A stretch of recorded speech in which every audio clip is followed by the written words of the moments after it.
to Uncomfortable, conversations about culture and Christianity. My name is Eric, and today I'm joined by Jess. Hello, world. And Alex. I think it's actually summer this time. Is it? Is today? Today's officially summer, June 20th, I think. Yep, so yesterday was officially summer. People are excited. It is summer, and with summer comes our annual podcast break. Mini hiatus, so this will be your last episode until August. So don't get scared if a new episode doesn't show up in your podcast feed. We will be back in August. Go listen to old ones, or tell us new things you want us to talk about. Leave us voicemails. Yeah. Do all those things. Yeah, or listen to those boring podcasts you've been putting All off to other listen ones. to us, and now you got free time. So yeah, you can listen to those.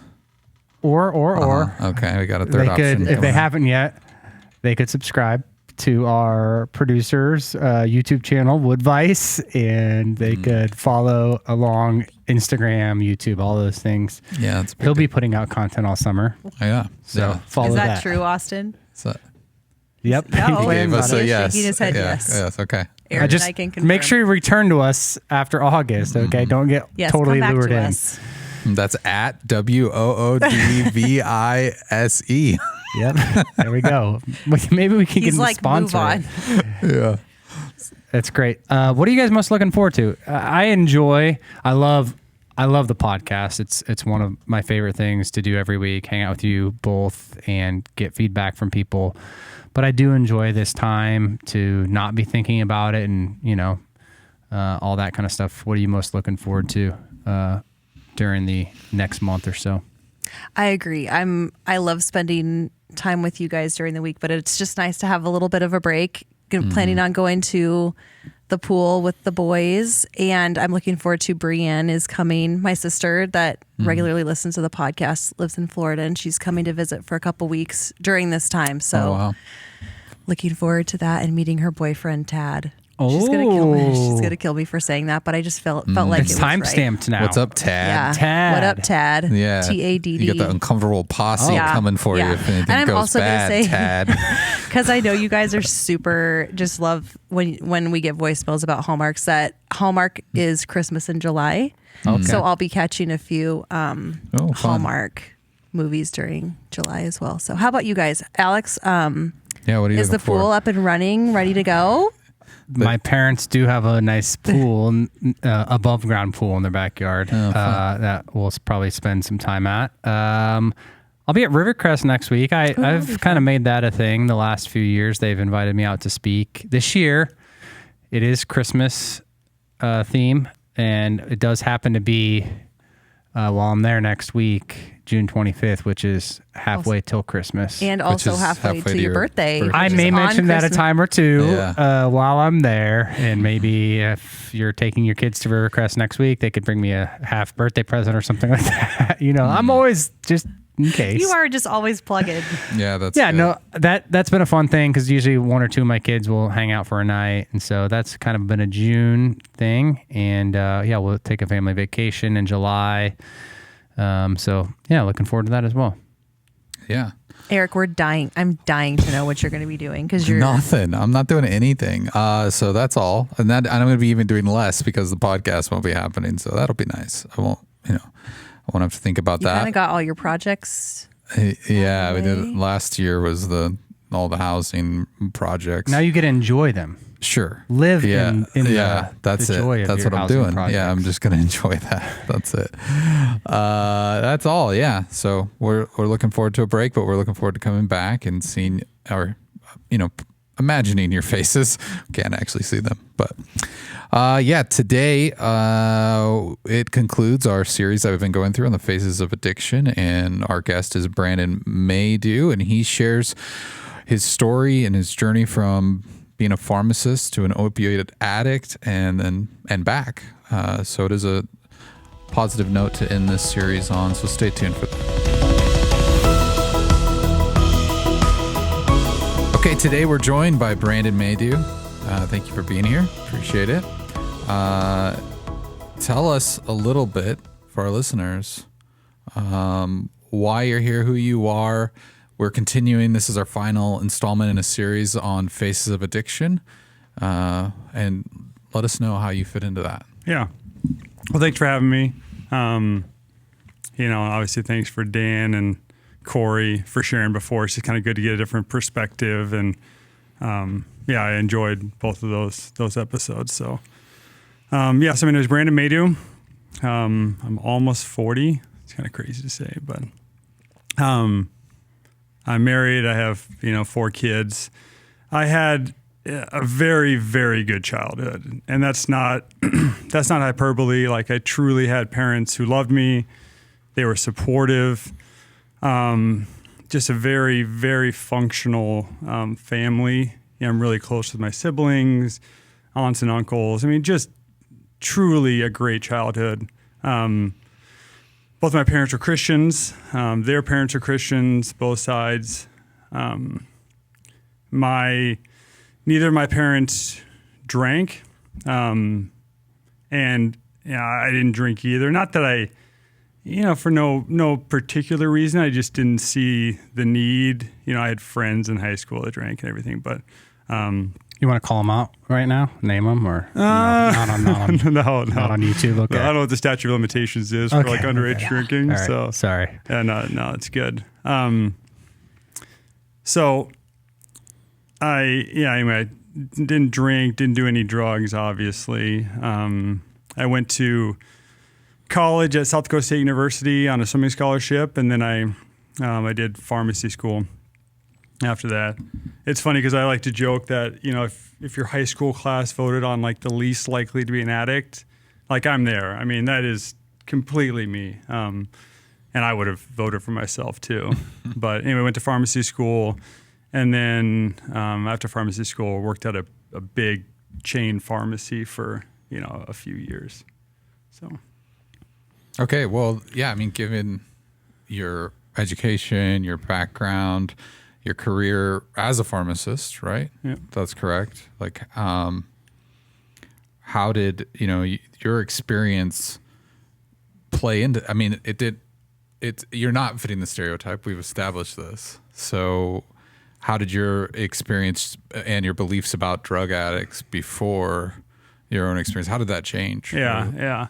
I think it's important to kind of frame, when I was in pharmacy school, like where we were in the opioid epidemic and kind of like a little bit of the history of, this plant has been around for thousands and thousands of years, like the opium poppy plant. Humans have been cultivating it for, 10,000 years. I mean, for sure it was there around Jesus' time.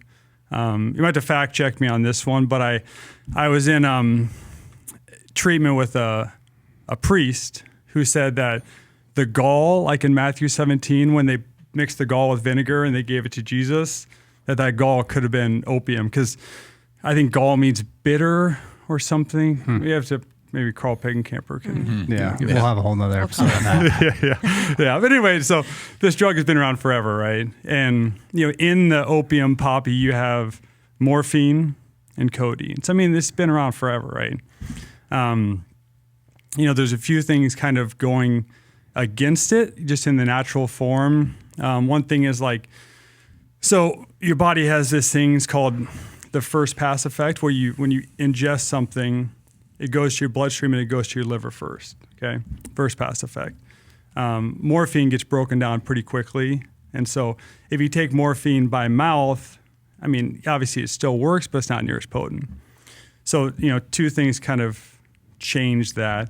One is, people started smoking it. And this is 17th to 18th century, in China. And this is when you have the opium wars against Great Britain and China and all that stuff.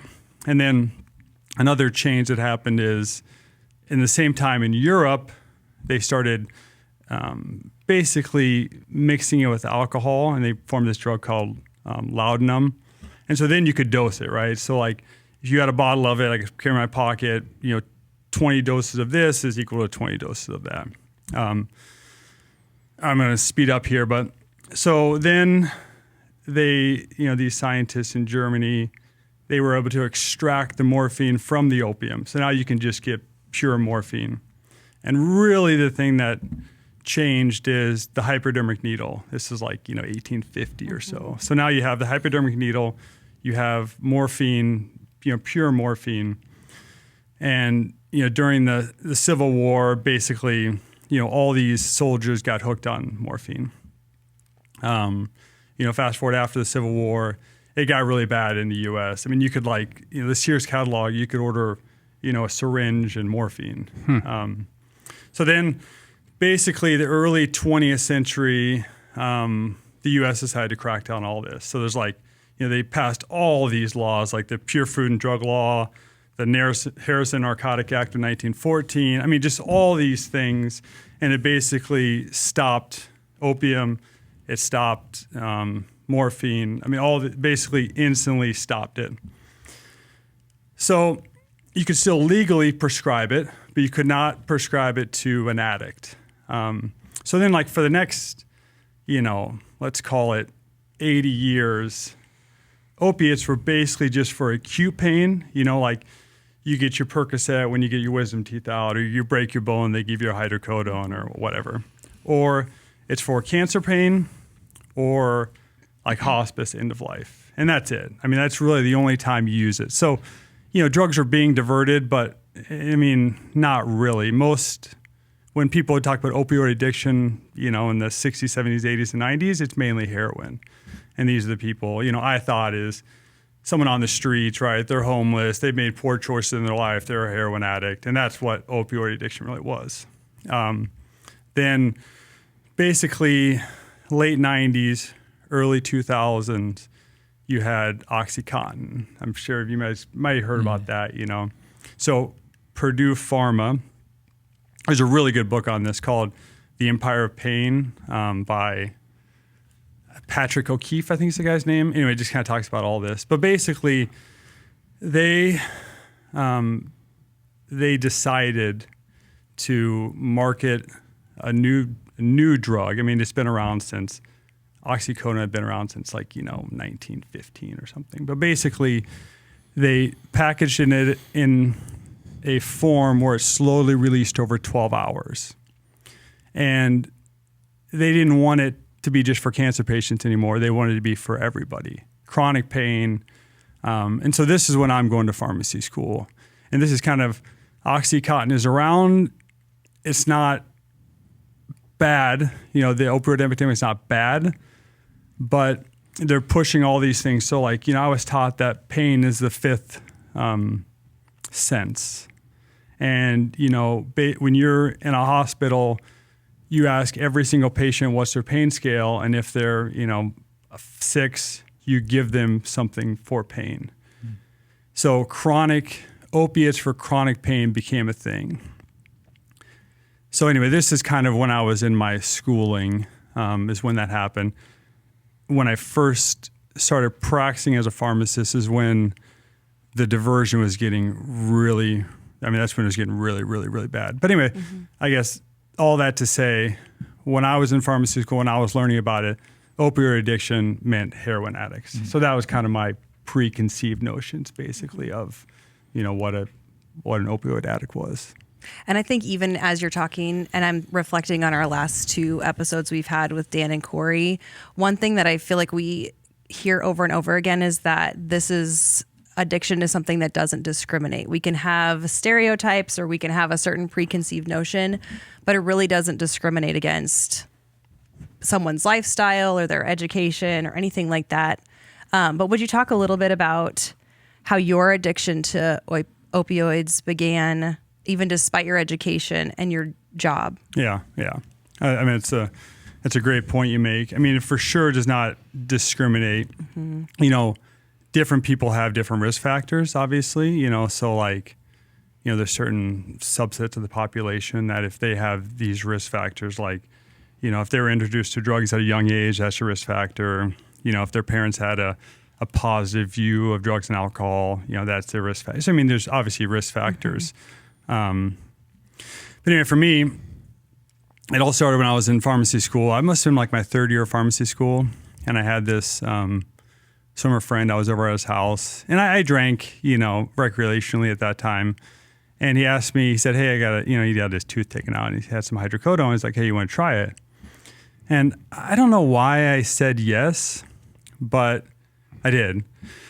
So he went into his closet and grabbed the pill bottle and he gave me 1 or 2 or something. And I took it.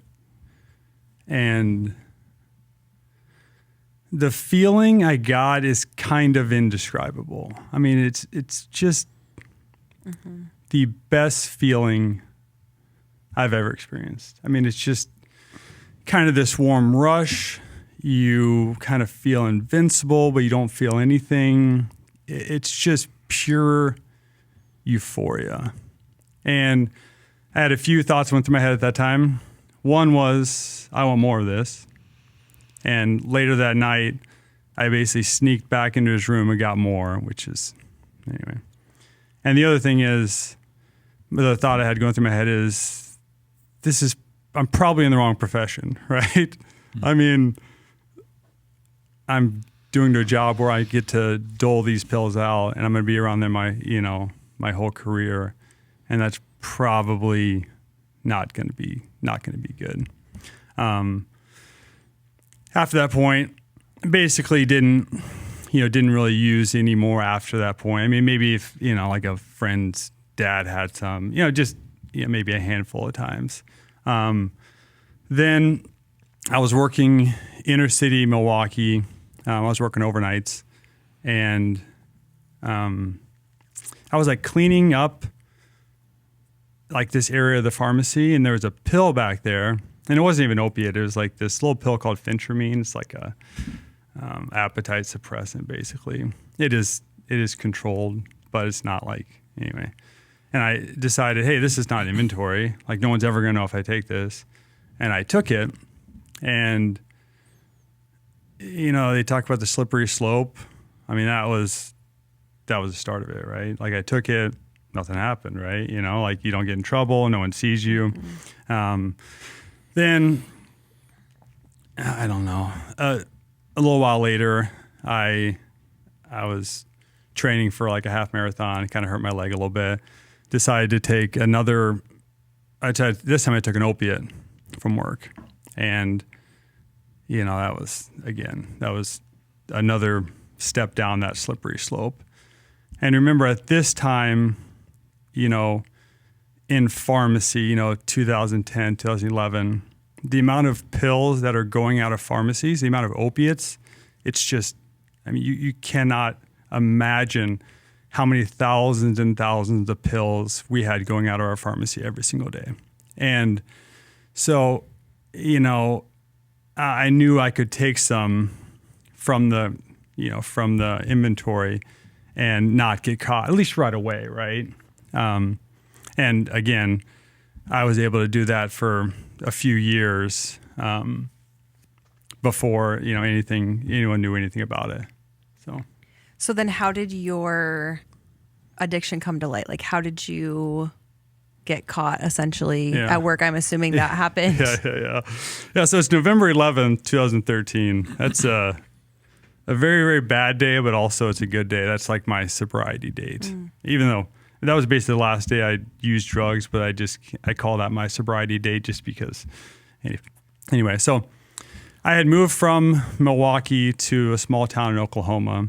One reason I did that is just, you think a change like that is going to, get you sober or, it's going to make the difference. Because nobody knew at this point. No. Okay. Just you. Yeah. So no one knew, none of my colleagues, my wife didn't know. I mean, no one knew at all.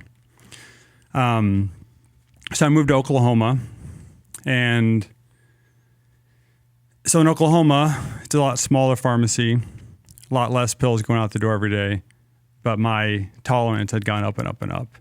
So now I'm using more and more in a pharmacy that's dispensing less and less drugs. So it's going to catch up to me. And I mean, it's going to catch up to you. You just don't know when, and you can't stop. I mean, you just cannot stop without help. So what I found after the fact is, the loss prevention supervisor for the pharmacy I was working at, they noticed that the counts were off and they reviewed some video and kind of saw me, grabbing it, put it in my pocket or whatever. So anyway, November 11th, I was working like an 8 to 4 shift or something. And my relief pharmacist came in like an hour early, which I thought was kind of strange, but I'm like, all right, he's like, I'm just going to kind of help out.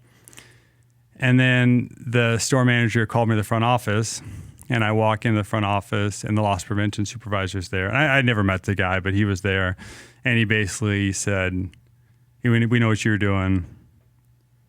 Like, do you want to confess to everything? And at that point, I did, right? It's a relief, in a way, because you want help, and I knew I was gonna get help. It's also very terrifying too, and this is there's still kind of some shame around this even, but so I actually had some pills in my pocket at the time, and when the loss prevention supervisor said, hey, I need you to write a confession saying what you did. And I said, well, can you just give me a few moments to myself so I can think about this? And the only reason I wanted to go is so that he left, I could take those pills, which is, anyway, it's sad, but it's just the reality of it, right? So anyway, that's how I got caught. Yeah. So you got caught. You had a wife at the time. I think starting a family at the time. Maybe she was pregnant. Yeah, she was pregnant. What was that like? You moved from Milwaukee to Oklahoma. Yeah. What happened next? Yeah. It wasn't good. Let's just say that. So, truly no one knew. And then that's where my story is kind of unique. I think if I wasn't in pharmacy and I'd gotten hooked, my story would have been completely different, because, you're having to buy off the streets and you're having to, lie. And there was obviously, I lied to my wife, right? There's lies of omission, and there's also, if I was withdrawing, you'd make up an excuse, or I'm just not feeling good, or if I needed to go back into the pharmacy to, get some more, I'd make an excuse of why I had to go. So anyway, there's that. So first off, when you get caught like that, sometimes they don't call the cops on you. Sometimes they just fire you. You may pay restitution, and they don't press charges. And that happens in pharmacy, a decent amount. But for me, that wasn't the case. They called the cops. So they arrested me, a felony larceny of a CDS, a controlled dangerous substance. So before I got in the cop car, the cop said I could call my wife. So I called Tara, and I just said, hey, I've been stealing drugs from the pharmacy. I'm getting arrested. And that's basically all I can tell you. So I spent the night in jail. I got bailed out the next morning by my wife and my father-in-law. It's kind of funny because on the way home, he asked me if I was hungry, and so I was. So we stopped at an Arby's. So that's kind of one of the things I do on my sobriety date every year is we just go to Arby's, me and my wife or my kids and everything. But so yeah, anyway, that's kind of, that's what happened. From there, thankfully, I was a pharmacist, and so usually if you have a medical license or a license, there is help for people that, have addiction. So whether you're a doctor or a nurse or a pharmacist or a lawyer or a pilot, usually they have these kind of nonprofit arms basically that are there to help you get sober. So I got a call from one of the Board of Pharmacy compliance officers. I'll never forget this. Her name is Betty. She called me and she said, Brandon, you're not a bad person. You just need help. And it was just the exact thing that I needed, at that moment. Because, there's just so much shame, right? And you just feel horrible, and you can't see any way out of this. But anyway, so she told me to call that that arm, and in Oklahoma, it's called the OPHP. It's like Oklahoma Pharmacist Helping Pharmacists. So I called this guy. He said, okay, you need to go to see a drug and alcohol counselor, and they will do an evaluation on you and kind of tell you what your next step was. And I was, my furious Googling, I thought I needed, like an intensive outpatient, I wasn't too bad, I wasn't ejecting it. And, it's kind of my first time around. And I mean, that was not the case. She said I needed inpatient treatment, and 90-day inpatient treatment is actually, she told me I needed 30 days, but really it was 90 days. And that's just to kind of get me in the door. So they had a few different treatment centers that like the OPHP recommends. And so I went to this one in Rayville, Louisiana called Palmetto Addiction Recovery Center. I spent 90 days there, and it's a 12-step based, and it's mainly either professionals or kids that parents have quite a bit of money, because it's not. I mean, no treatment centers are cheap, but this one was a little more expensive. So I spent 90 days there, and then when you get out, you sign a contract basically with the Board of Pharmacy, and with all these stipulations of what you need to do to keep your license, and all these things, they seem really horrible at the time, but like the success rate for someone like me with a pharmacy license is so much higher than just a normal person that comes off the street. And it's basically all because of this continued monitoring that you have. So I had random drug screens for 5 years. I had to go to a certain amount of AA meetings for 5 years. I had to have a sponsor. I had to do like one-on-one counseling with a drug and alcohol counselor. And so they force you to do these things if you want to keep your license. And, really it takes, if you're really, really bad, opioid addict, it can take you 2 years before your brain chemistry is even normal again, to where you can kind of trust your decisions. So anyway, they have all these things that they make you do, so that hopefully by the time that's over, you can kind of do it on your own. Yeah. That's fascinating. So outside of that, I mean, you talked about you were raised in a Christian home, and, faith at least was a part of your life, before all of this. How did just your faith and your family support, friends, the 3 F's, faith, family, and friends, like how did all of those help you in your sobriety outside of, the programs and things like that? Yeah. It's funny because, so like the day I got bailed out of jail, I got to my house, my parents are there, my brother's there.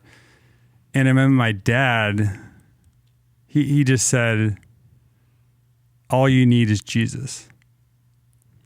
And at the time, it kind of seemed, not flippant, but it just kind of seemed, just not helpful. But I think about that a lot, because, I think what he was saying and what I've found to be true is, without Jesus, sobriety for me is not possible. And it was a great thing to, I didn't want to hear it at the time, but it was a great thing to have kind of just in the back of my head as I'm going through, recovery and in treatment and all that stuff. The rest of my family was very, very supportive. I mean, it's just, I look back on it, and it's pretty amazing, the support, like my in-laws. I mean, they had no reason to, I hadn't been married that long. They had no reason to support me the way they did, but they did. My brother drove down, 15 hours or whatever to be with me, kind of during my detoxing and all that stuff. And the same thing, my friends were very, very supportive, but they they just loved me like Jesus loves, just unconditional love. They wanted to get me the help I needed. And it was, it is what I needed at the time. Cool. Yeah, thanks. Can you share some of the stories about withdrawals that you went through, things that you experienced, and like what was it like to have those kind of irrational cravings? And because you'd mentioned that sometimes you would make excuses to your wife about, oh, I'm not feeling well or whatever. Like how did that play out? Yeah. So I want to kind of preface this because I had some very, very irrational thoughts, especially during, the worst withdrawal I ever had was after I got arrested. The other withdrawals, I would have them, but I could go to the pharmacy, or I kind of knew there was in. Real quick, what kind of time period are we looking at from, you said that you were in college when you first experienced it, and were you using that whole time until you got caught in some form? Or so I would say basically 2010 to 2013 is when I was, so it's 4 years. Yeah. And I had unlimited access, right? Yeah, so my tolerance, I was taking a lot of opiates. And you kind of know how to dose it. Anyway, so I was taking a lot. My tolerance was very, very high. But anyway, I think to understand withdrawals, you have to realize what, the high. Okay. So, I explained that high is just the best feeling you can imagine. So like, Alex, you like tiramisu, right? I do enjoy it. Yes. Yeah. Okay. So like that first bite of tiramisu, like if you could just take that feeling, bottle it up, and, you can have that forever basically. And then the withdrawals, everyone has experienced something like it. That time that you're sick and you want to die, right? just the worst sickness ever, whether it's a flu or whatever, you're just throwing up, diarrhea, stomach aches, it's the worst sickness imaginable. But if there was a pill, so let's say you're feeling that worst sickness ever, and I said, hey, there's this pill here, and you can go from feeling the worst you've ever felt to the best you've ever felt. Like, what's that worth? $100 easy, right? Like anyone would pay $100 for that. But like, what if you don't have $100? Like, would you, steal from your parents for that? Would you pawn your, wedding ring? It's anyway. And then on top of that, you don't think rationally as an addict. Obviously the brain chemistry, basically this decision-making area of your brain, this prefrontal cortex, it's basically done for. You can no longer rationally, figure out the risk versus reward of your actions. You just can't. So anyway, like when I was withdrawing bad, it probably hit maybe 2 days after I got the bad withdrawals hits, maybe, 2 days after I got arrested because I had some opiates in my system. But like, I remember laying in my bed and I remember thinking, I'm going to jump on my window. I'm going to break into the pharmacy and I'm going to steal some pills. And this is after, I've been arrested, right?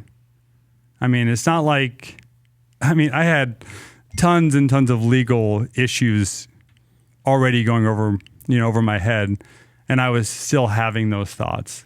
And I remember I voiced those to my brother, thankfully. And, so like that night he laid in my room.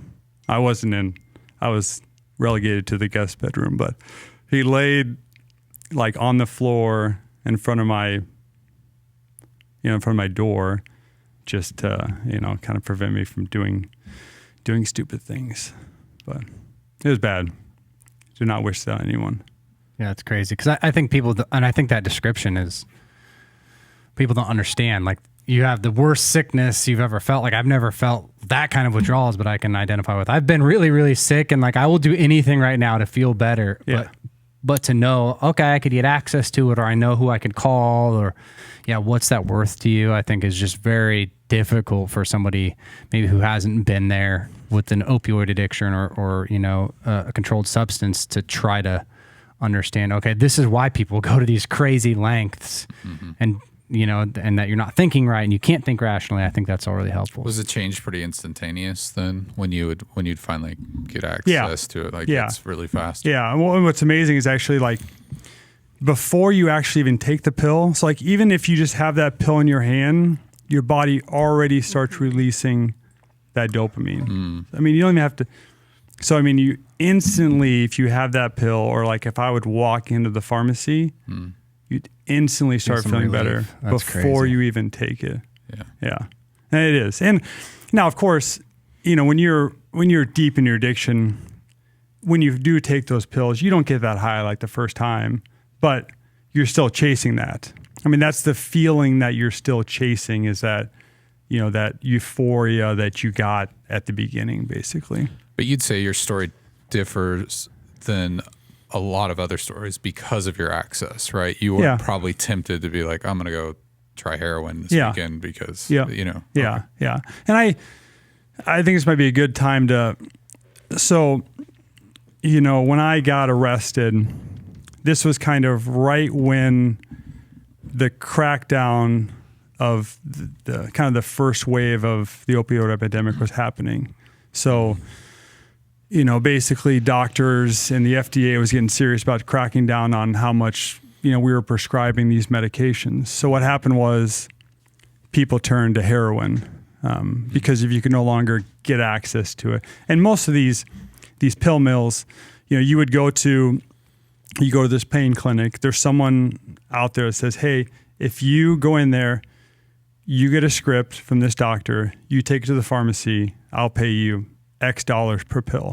So, they might go to someone that's on Medicaid, they go in there, they get their prescription, they fill it, they take maybe 10 or 15 of those pills, and then they sell the rest to this drug dealer. And then that drug dealer diverts it to, everyone else. Well, once those pills dried up, the first thing people moved to was heroin. And so now this is, not the homeless person, that made bad decisions their whole life that's doing heroin. This is, the 21-year-old college kid that's, on a full ride for baseball that's doing heroin. And then you basically went from that. So heroin is made from the opium plant. I mean, they take that and they basically add a reagent to it and they make heroin. So it'd be called like a kind of a semi-synthetic opiate. Then the next wave was the fentanyl wave. And fentanyl it's 100% synthetic. So you don't need to harvest any plants. You don't need, and so that all kind of started coming out of China and flowing in. So that was the fentanyl wave. And now you're in kind of this polypharmacy wave where they're basically mixing fentanyl in with lots and lots of other pills. So like, Dan's son, he died from taking a, anxiety pill that was laced with fentanyl. And that's where, even though there's less pills coming out of the pharmacy, that's your overdoses have still continued to rise, over the last 10 years because of heroin and now fentanyl, and now they're lacing fentanyl with everything. But yes, I mean, my story is unique in that sense where I didn't have to go to the drug dealer. I mean, I was the drug dealer, right? I mean, and there's a lot of blessings, for that as well. I mean, yes, the legal ramifications were not great. And, getting my pharmacy license suspended was not great. But the amount of baggage, I think, just in my life and with my loved ones around me was a lot less because of that. And I think you've kind of gotten into what I've been thinking about is just the long-term effects, where it's like you have dealt with the getting caught years ago and the legal side of things and going through treatment. But then there is this long-term effects of you have to deal with your feelings and your mental health and the shame you've said a couple times of just bringing up that word. And I just know how heavy that can be. How have you dealt with those things? How have you dealt with, like, in particular, shame? Because I think that that's something that a lot of people probably looking to you for, of like, if they're listening, like, and dealing with this, like, we can all relate to having that in our lives over different things. Yeah. I mean, like, there's still shame that comes up. I mean, I was, obviously, like, your memories are not, like these static things. So I was going back and kind of reviewing some of, like, the court cases and some of the, pharmacy legal documents, and it's just amazing how you I just feel bits of shame when I'd read certain things. And through that, I think, and this is it's not very helpful maybe for someone's in their addiction, but I mean, time does help, right? I mean, just time really helps. I think telling your story, that obviously helps. And I think that's a lot of power of, the 12-step program in AA is all about, kind of sharing your story. I'm sure you've seen that, like, just in counseling, right? And you hear about, like, people with PTSD, and kind of sharing your story and being able to own it, really helps. But I think the biggest thing is just where you get your self-worth from. Because, I'll never forget, I probably, maybe this was after treatment. I was in Oklahoma, so maybe I've been sober maybe a year or something.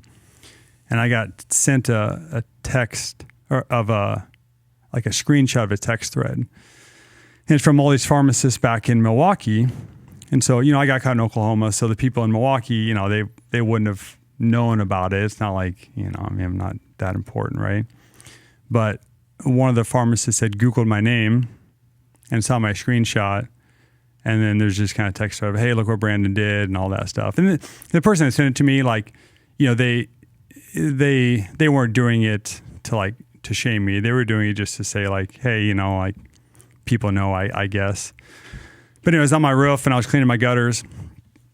And I remember just this horrible feeling of shame washing over me. And then I just remember, it's just the Holy Spirit, just kind of telling me, like, what other people think, it doesn't matter. I mean, especially for something you've done in your past. And, the Holy Spirit is just telling me, like, your self-worth needs to come from being a child of God and being redeemed by Jesus. And it was a powerful moment. It was. And it didn't it's not like it's better overnight.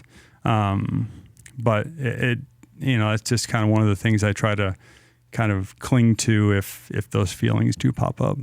Well, and I just think, even as believers, like, thinking back to what your dad said about, you just need Jesus, and in that space you had talked about that Jesus has unconditional love. And I feel like a lot of times when we're stuck in shame, it's hard for us to say, I deserve that.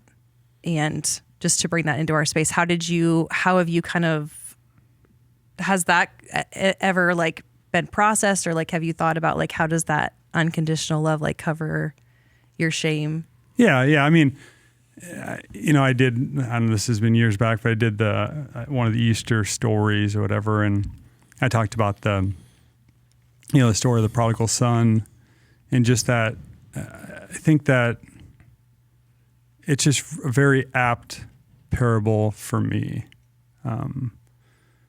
Because, I am that son that rejected God and, rejected my upbringing and my wife and all that stuff. But, Jesus, when I came back to him, he was just there with open arms, and it doesn't mean you don't have consequences of your addiction, because obviously there was a lot of consequences that I've had to deal with and, do deal with.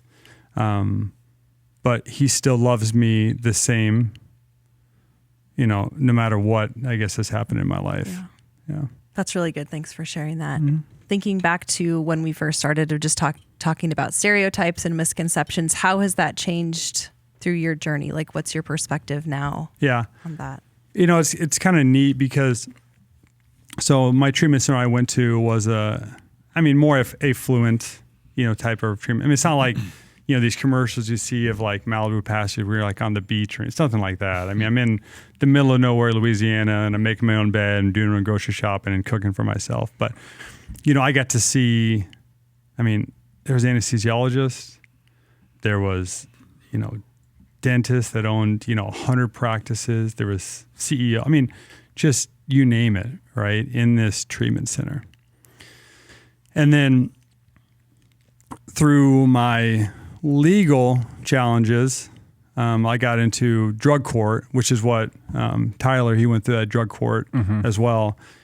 And drug court is the polar opposite. Drug court usually is for people that it's kind of their last strike, right? It's kind of their last chance to get this before they're going to jail for quite a while. And so you get it's just a lot more lower class, just not good upbringings. So, I got to see both sides of that. And that's where, you were saying earlier, this disease does not discriminate based on, anything really. So that's been really good. The other thing is, I would say like in pharmacy school or kind of before I became an addict, you do think that it's if they had more willpower, and this is really hard to get through to people, but you think if they just had more willpower, they could get sober. And that's just not true. That's just blatantly false. It is not about willpower. Your brain chemistry is so messed up. You cannot make rational decisions. And because of that, you need professional help. You just really, really do. And so that's also a good thing that I've learned. And I really appreciate that about Corey when he said, the first step is sending someone to see a drug and alcohol counselor, because I think that is probably the best step for, kind of evaluating, what is the next step for that person. So as we start to get into your thoughts on recovery, I'm curious in the years since you've recovered and going forward, whether you have been injured or if you were, God forbid, to get injured, what kind of treatments are you able to take or willing to take? Or how do you kind of navigate that? Yeah, it's funny because that's something that, I really stress about in early sobriety, because you just, like the thought of ever taking something is, you don't want to even entertain that thought. Really, the ibuprofen and Tylenol, most of these studies, unless you have really chronic cancer pain, that stuff is very, very effective, those classes of medications. There's, almost anything you can get by with ibuprofen and Tylenol, not opiates. Just maybe higher dosage than you would over the counter. No, and if I'm going in for open heart surgery, they're going to give me opiates. Mm-hmm. And that is what it is. You're under, it's not like you don't lose your sobriety date because, when they put you under, they give you fentanyl. That's just not how that works. But it's something I thought about a lot at the beginning, but it's really a non-issue. If you get a compound fracture and your bone is sticking out, it's okay to take, and you're in the hospital, it's okay to take a hydrocodone. It's not going to do the same thing. If you have this pain, taking a opiate does not do the same thing as if you're just perfectly fine and you take a pill. That euphoria, it will be, you might feel it a little bit. And it's still a scary thought. That is a scary thought. But, I think... Because the pain is that's where you're mentally focused on that. And that's what you're wanting to remove. Yes. So that's is potentially why that factor isn't there. Correct. Okay. Yeah. Gotcha. So you talked about treatment, and you briefly mentioned, your treatment center was a 12-step, or I think people are familiar with probably 12-step or AA, Alcoholics Anonymous, or NA, Narcotics Anonymous. What do you like? What are your thoughts on that? I think there's just a lot of hot takes on, is this good? Is this not good? Or other recovery programs. So from what you've experienced, the people you experienced it with, what's that look like? What are your thoughts on those programs? Yeah. Thanks. I mean, so I'm obviously biased because, I got sober in a 12-step based treatment center. And then I went on to, continue to do Alcoholics Anonymous after that. So I definitely think it works. I've seen it work in people. I think it's powerful. I think in the medical community, it kind of gets a bad rep. And that it's mainly because it's very hard. This big push in medicine the past 20 years is all evidence-based medicine. What does the evidence say you should be doing? Should you be on this pill? Should you be on this pill? Should you do this diet or this diet? The problem with doing studies on something like a 12-step program is, well, what is recovery? Like Corey, he might tell you that recovery, rightfully so, is someone that's on Suboxone and they're not doing heroin. Now, Suboxone's an opiate. So, me, especially in early sobriety, I would say that person's not sober. They're still taking an opiate.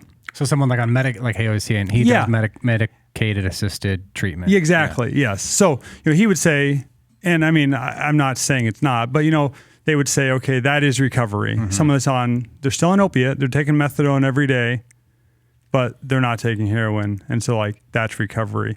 Some person might say, if I'm only using 1 day a month, that's recovery. So, I mean, it's just really hard to study because what does recovery look like? The other thing I think, and this is more anecdotal, but 12-step programs are all about a higher power. And it just kind of goes against the medical community a little bit, like AA basically says you cannot get sober by yourself. You need a higher power to help you stay sober. I know that's Jesus, right? So it just doesn't really fit with the medical community, and so that's why I think it gets a bad rep. Plus, there's a lot of people that it takes a long, long time in Alcoholics Anonymous to get sober. I mean, it takes years and years. It takes, lots of people, their story includes, 5, 10, 20 relapses before they get it. And people might think, well, it's not working, right? They're still relapsing. Well, maybe it's just they haven't hit their bottom or whatever. The medical assisted, I really appreciate Corey's take on that because, so someone that has a pharmacy license or a medical license, that's not an option, right? You can't be on methadone and practice medicine or practice pharmacy. It's 100% sobriety. I mean, you can't drink, you can't do any of that to keep your license. And so I'm definitely biased towards that because that's what I've been taught and that worked for me. But I do think there's, and that is still true for me and for my sobriety as well. It's 100% abstinence and that's the only way.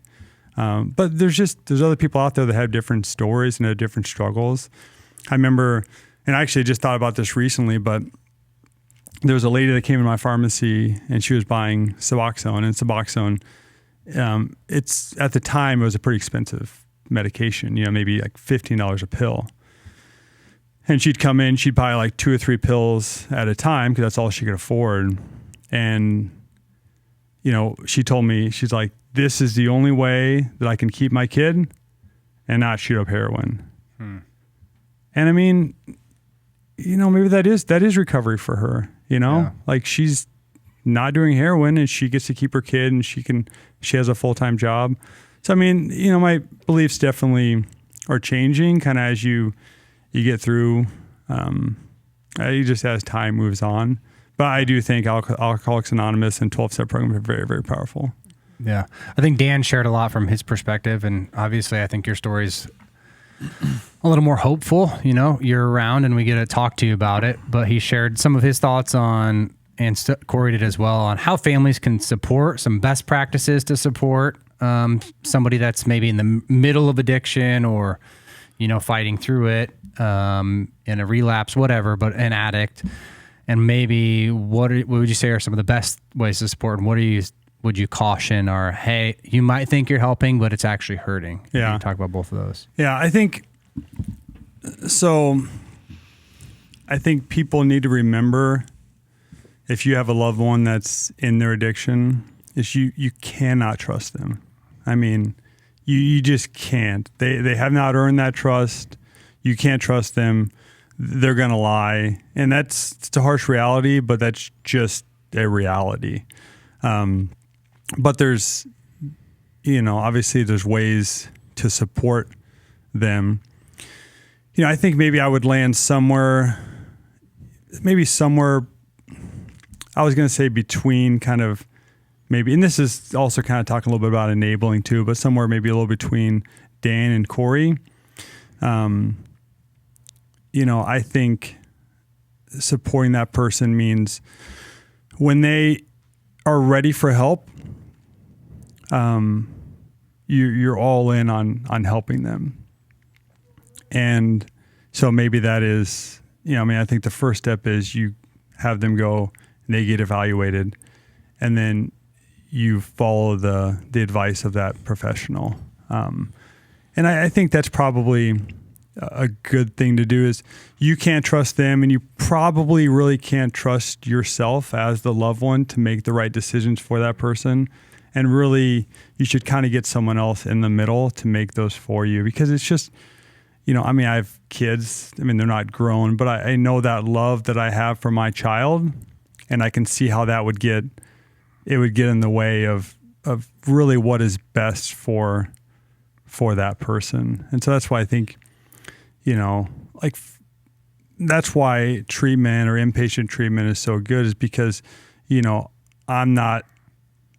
you're not making those decisions for that addict, and the addict basically has a lot of those decision making, taken away from them as well, because they're just not thinking straight. Yeah.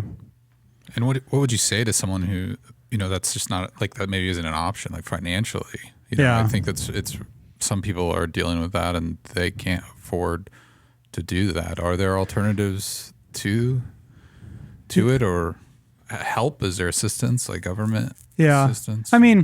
So I'm not an expert on any of this, but there are state-funded treatment centers. I'm not saying they're as good, but as maybe some of the private ones. Mm-hmm. But they're effective, and I've seen people get sober through that. AA, NA, it's always free. Mm-hmm. And there's they don't ask for anything, and that it just does work. But the reality, it's just such a powerful disease. Yeah. That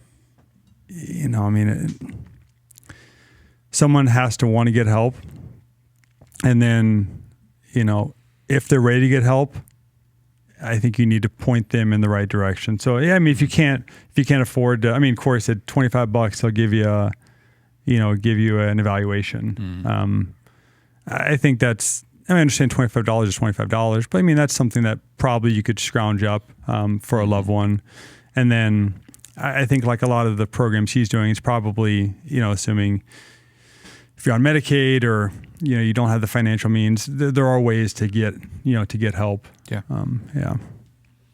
Yeah. Well, this is super insightful, and hopefully for people that have listened to all three of these consecutive, it's insightful. If you're just listening to this and you're like, who is Tyler and Corey and Dan?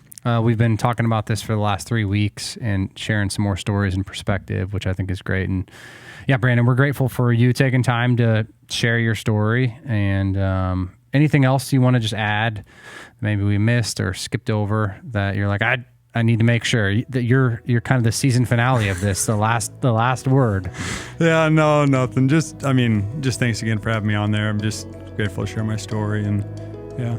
Awesome. appreciate that. Yeah, and thanks to everyone out there that's listened. Just a quick reminder, we have reached our summer break. So if you're listening to this, we're going to be off for a little while, but we'll be back in August. So, look forward to that. If you have any questions or concerns, you can reach out to us as always on social media, on Instagram or TikTok at CCCOMA Podcast. You can send us an email to podcast@cccomaha.org or leave us a voicemail at 402-885-9930. But until next time, we'll talk to you then.